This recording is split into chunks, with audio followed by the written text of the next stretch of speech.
بندے پیدا کرنا مشکل ہے اللہ کے لیے؟ اتنے پیدا کر دیے اور بھی پیدا کر لیں گے۔ واقعی ڈرنا چاہیے کہ اللہ ہمیں موت دے دے، کسی دنیا کے چکر میں پھنسا دے اور ہماری جگہ اور لوگ لے آئے۔ ایسے کر تاریخ میں ایسے ہو گیا۔ خلافت پہلے امویوں کے پاس تھی، وہاں سے عباسیوں کے پاس آئی، عباسیوں سے پھر ترکی والوں کے پاس، عثمانیوں کے پاس خلافت آئی۔ اگر خلافت ہوتی تو اس وقت پاکستان والوں کے پاس ہوتی، کیونکہ ان میں بڑی صلاحیتیں ہیں، ان میں اللہ نے بہت زبردست قسم کی خوبیاں پیدا کر دی۔ لیکن ہمیں کوئی ایسا لیڈر ملے جو قرآن کا عالم ہو، حافظ ہو، عاشق قرآن ہو، وہ دل دماغ میں قرآن کو بٹھا دے، اس کو چلتا پھرتا مسلمانوں کو قرآن بنا دے۔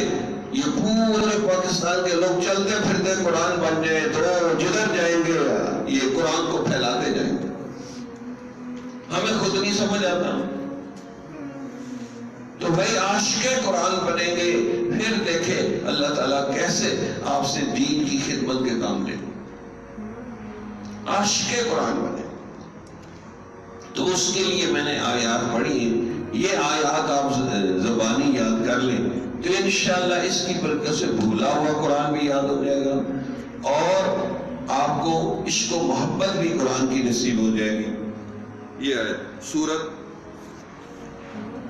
نمل کی آیات ہے۔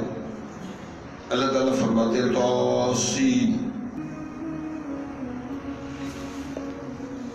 یہ حروف مقطعات ہیں، اشارہ ہے کہ ان جیسا قرآن میں نے حروف تہجی سے مل کے ہی حروف سے مل کے لفظ بنتے تو میں نے قرآن بنایا، تو ہمارے پاس بھی وہی حروف موجود ہے، ذرا تم بھی قرآن بنا کے دکھاؤ۔ مفسرین نے اس کا ایک مفہوم یہ بھی لکھا ہے کہ یہ جو حروف مقطعات ہیں ان کا معنی تو ہمیں سمجھ نہیں آتا، لیکن اشارہ یہ ہے کہ میں نے حروف سے الفاظ بنائے، تم بھی بناؤ۔ توسین تلک آیات القرآن کتاب مبین، یہ خاص قرآن ہے جس کی آیات ہیں اور کھلا روشن کتاب ہے، اس کی تعلیمات روشن ہے، دل کو نورانی کر دیتی۔ ہدی و بشریٰ للمؤمنین، ایمان یقین والوں کے لیے یہ ہدایت بھی ہے اور اس میں بشارتیں بھی ہیں، مبارکیں اور بشارتیں ہیں اس میں۔